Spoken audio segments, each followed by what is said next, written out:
1930s, the American workplace was in turmoil.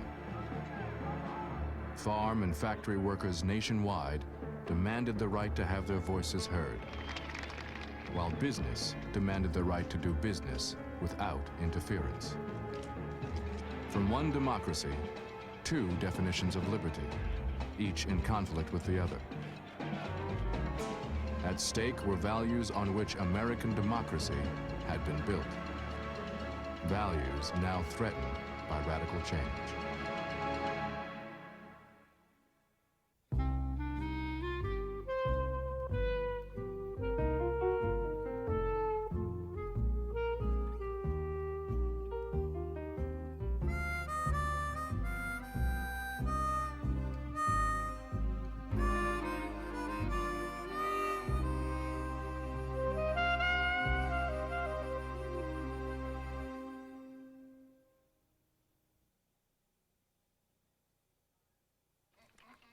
Rent's too high and the market's too low.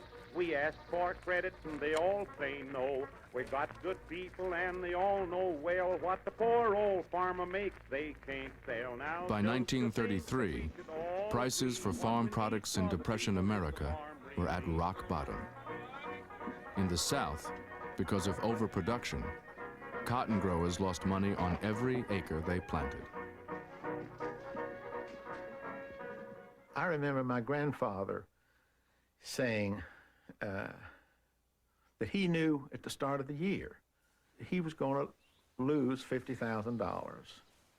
The landlords were going broke. $50,000 in those days was a lot of money. In the plantation system, trouble at the top was often read on the faces of people at the bottom. The tenant farmers who worked someone else's land with their own mules, tools, and seed paid 1/4 of their cotton crop as rent. And further down the ladder, the sharecroppers, who could furnish nothing but their labor, paid fully half their crop as rent. All the renters, poor blacks and poor whites, were part of a system that had replaced slavery after the Civil War. When I was a child, I started working in the field at 8. And you didn't go to school until the season was over for the crop. They would have 2 months in July and August you could go to school. Then you had to stop and work until about the last of December or the 1st of January. When I started working, it was cotton picking time. I had to pick 100 pounds of cotton in one day. Sharecroppers had no voice. You made your crop, you gathered it, and when it was all in, the boss told you how much cotton you made and how much money you owed and how much you got, if any. You didn't figure with the boss. Your pencil didn't count. He did all the figuring. And when he got through, you would say, yes, sir. I'll take it. It was considered an affront if a tenant asked the landlord to see the books, to see the charges made against him. It was a challenge to the landlord's integrity. And of course, there were many wrongs committed by landlords who would doctor the books to see that the amount charged would certainly take care of all that the tenant had coming. Sharecropping's all right, provided the sharecropper finds the right man, the right land. My experience is 9 times out of 10, he finds the wrong man, the wrong land. That being the case, just can't make a living to save his life.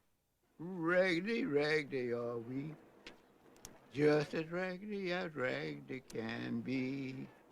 We don't get nothing for our labor, so raggedy, raggedy are we. Hungry, hungry are we, just as hungry can be. We don't get nothing for our labor, so hungry, hungry are we.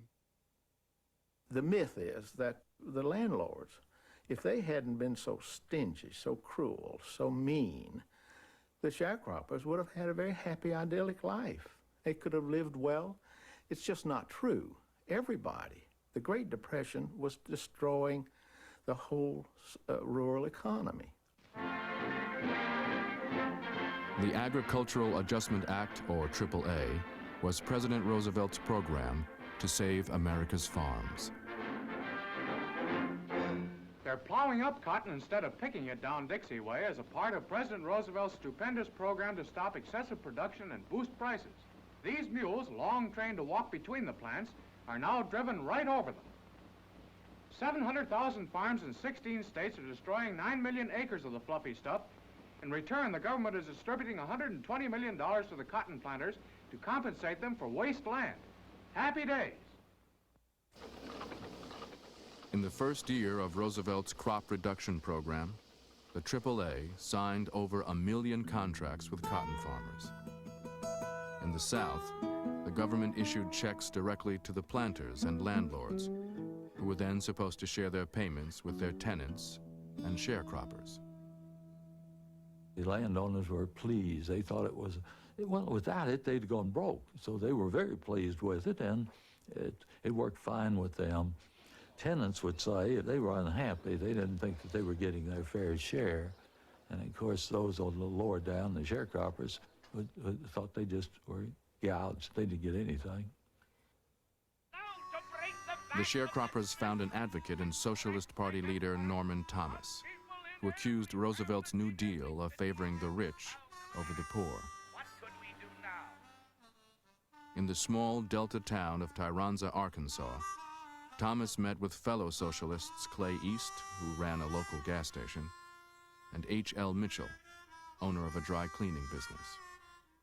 In February of 1934, Norman Thomas paid a visit to Arkansas and saw the conditions of what was happening to the people, and he advised Clay East and I to help the sharecroppers form an organization of their own to fight for their rights under the Agricultural Adjustment Act. In July 1934, East and Mitchell called a secret meeting at the Sunnyside Schoolhouse, 3 miles outside of Tyronza. 18 men attended, 11 white, 7 black. One man, Mitch told me, got up, a white man, who said that he had belonged to the Ku Klux Klan in the past, and that, however, he felt that this was a situation where they were all in this together, and there wasn't any way to get out except together, and he was all for having a union of black and white sharecroppers. The men knew they were risking their lives. 15 years earlier in Elaine, Arkansas, at least 25 black sharecroppers had been killed by planters for union organizing. And the idea of blacks and whites in the same union was an affront to Southern tradition, breaking all the rules of racial segregation. Another major discussion was whether or not they should carry guns, just in terms of showing self-defense, showing that they also had some rights, because there were guns every place. Whenever the sheriffs showed up, or the planters, they all carried guns. It was very much a part of the almost mystique of power that was frightening and controlling. And I told him, don't bring no gun to these meetings. I said, if we start that stuff, that we don't stand a chance in the world. They'd send a militia in here, anybody, and just don't think about fighting back. So actually, I was strictly against it. Soon after the first meeting, H.L. Mitchell went public and incorporated the Southern Tenant Farmers Union, the STFU. Retaliation was almost immediate. In a move to stop the new union, many towns in the Arkansas Delta passed ordinances against public gatherings. When we met at night, we were so afraid until we had watchmen out.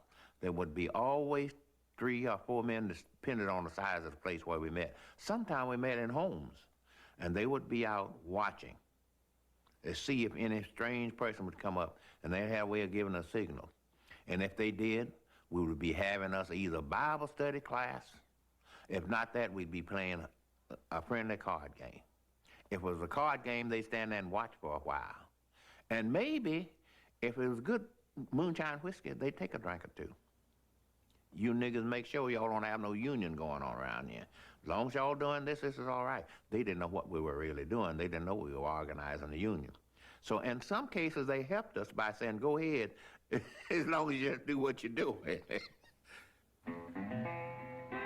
All through the fall of 1934, STFU organizers continued the dangerous work of recruiting.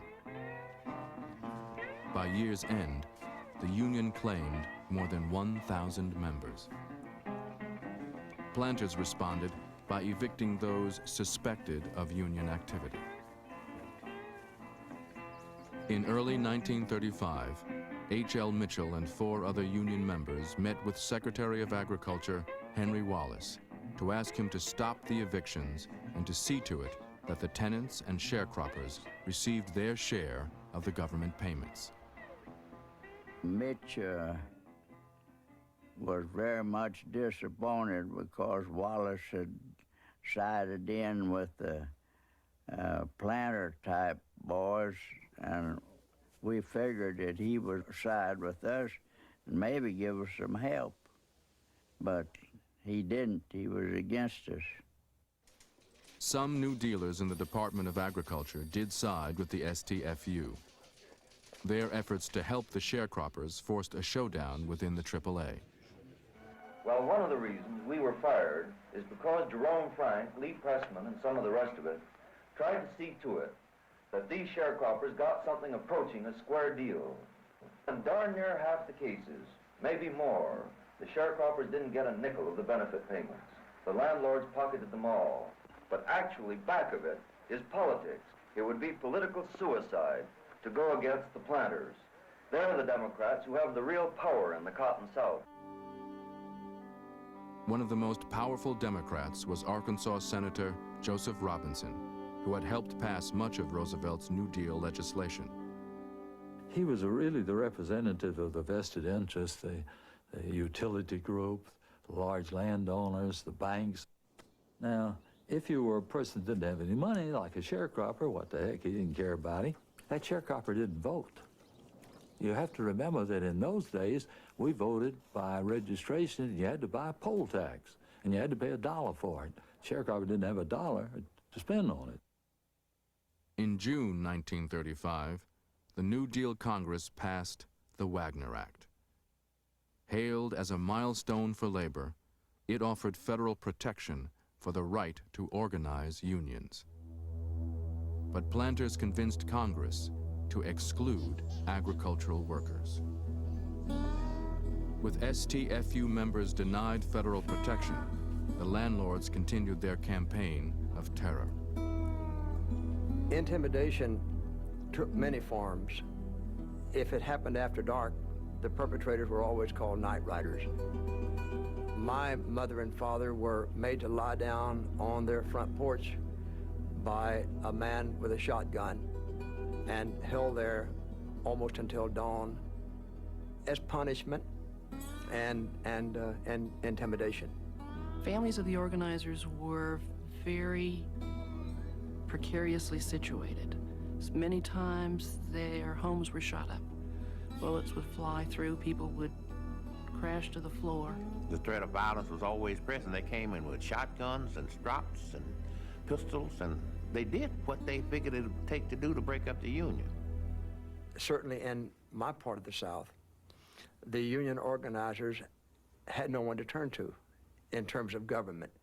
Certainly they couldn't have turned to the county sheriff, to the town marshal, to the state government, not at that time. And so far as the federal power is concerned, it's been explained to me very clearly, over and over again, the vacuum that they felt, that there was no federal presence here. Convinced they had to move forward alone, STFU members called a cotton pickers strike for higher wages during the fall of 1935. Let them throw us in jail if they want to. We'll fill every jail in Arkansas. But get off the fields and stay off until the bosses give in.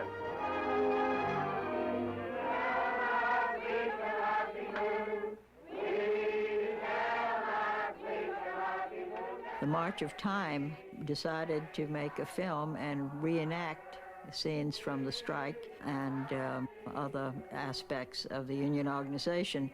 There were some actors, some people who were actually hired to do a few of the scenes.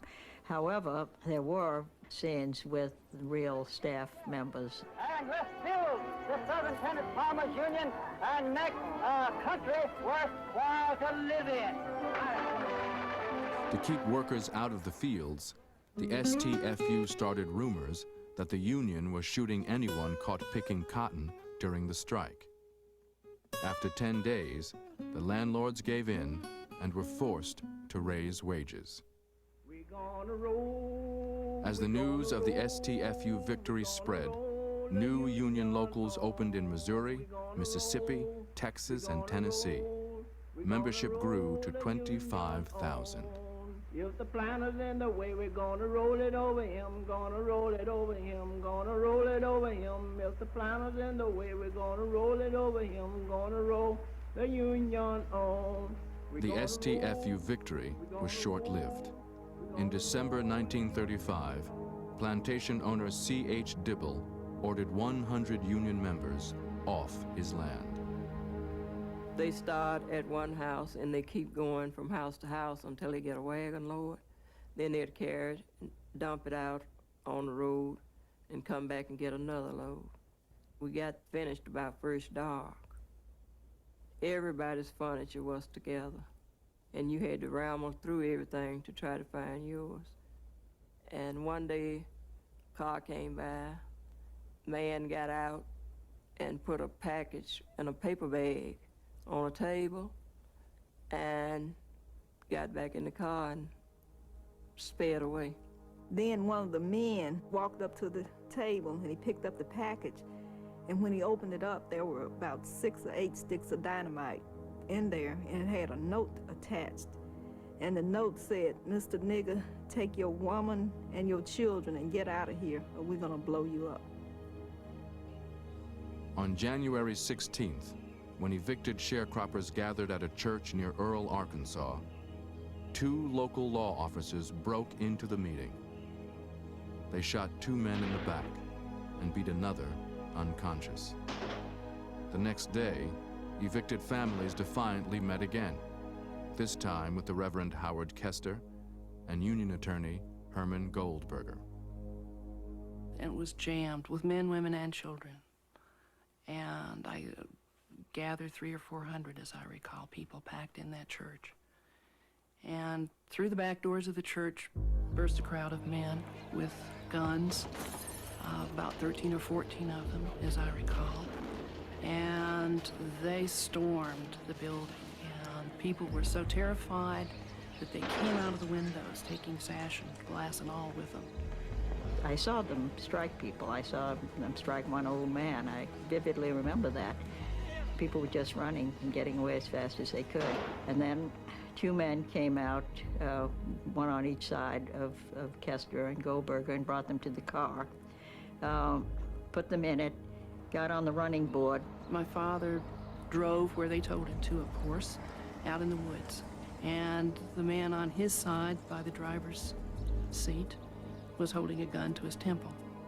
We'd heard of lynches and seen pictures of them, but this is the first time I knew what it might be really like, because there was a palpable feeling of hate and fear.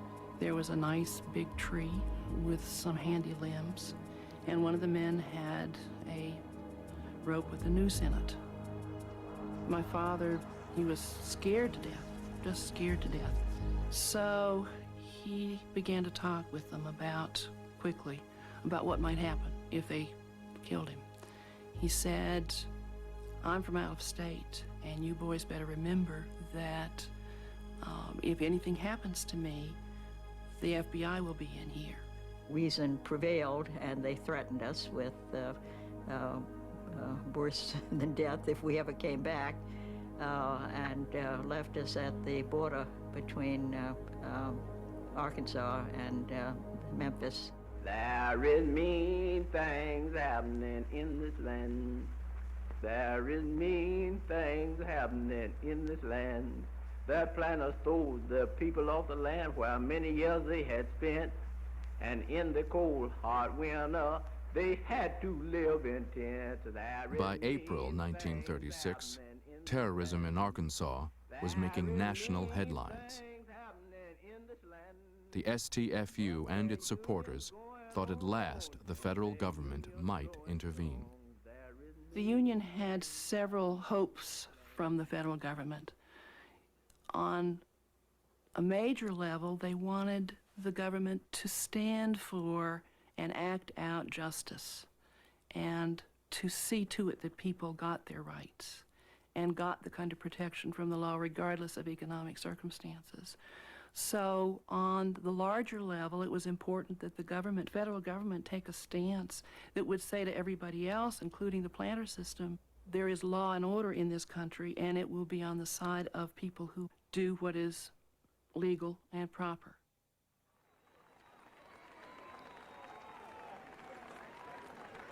Union members, still under attack, now asked for a meeting with President Roosevelt during his June 10th trip to Little Rock. Governor Futrell, my friends of Arkansas, for me this has been a glorious day, and this is a splendid climax.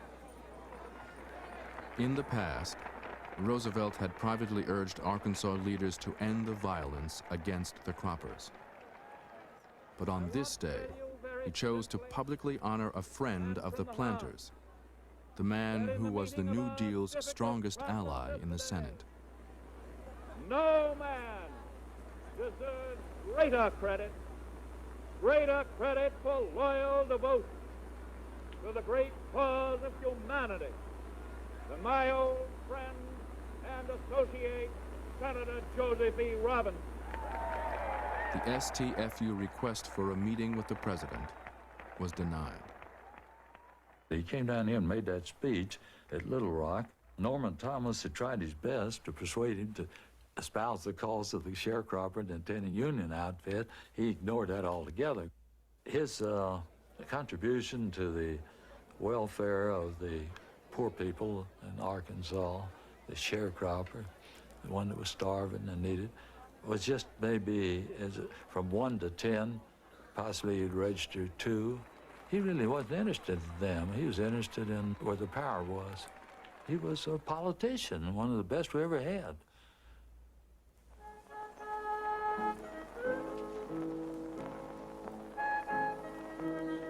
The Union would wait 2 more years for a meaningful victory.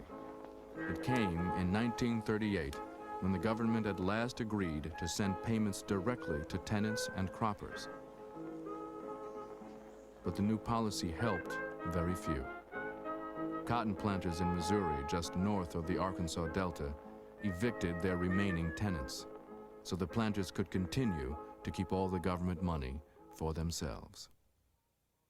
No more mourning, no more mourning, no more mourning after a while. And before I'll be a slave, I'll be buried in my grave. Take my place with those who love and fought before. 251 evicted families, many of them members of the Southern Tenant Farmers Union, camped on Missouri highways in protest. The STFU's days as an active union were nearly over. And before I'll be a slave, I'll be buried in my grave. Take my place with those who love and fought before. My father was aware of the fact that as an instrument to change the lives of the sharecroppers in any substantive and permanent way, the Southern Tenant Farmers Union was a dismal failure. But he believed that it taught all those people who were involved in it to very important lessons. One, that they could fight, and with dignity. And two, that blacks and whites could fight together.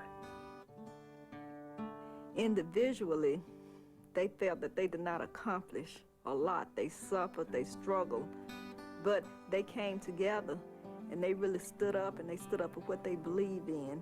And that in itself, they saw as a step toward freedom.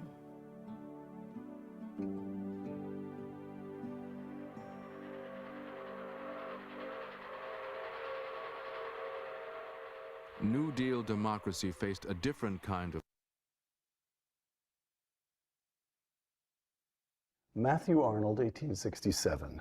The sea of faith was once at the full, but now I only hear its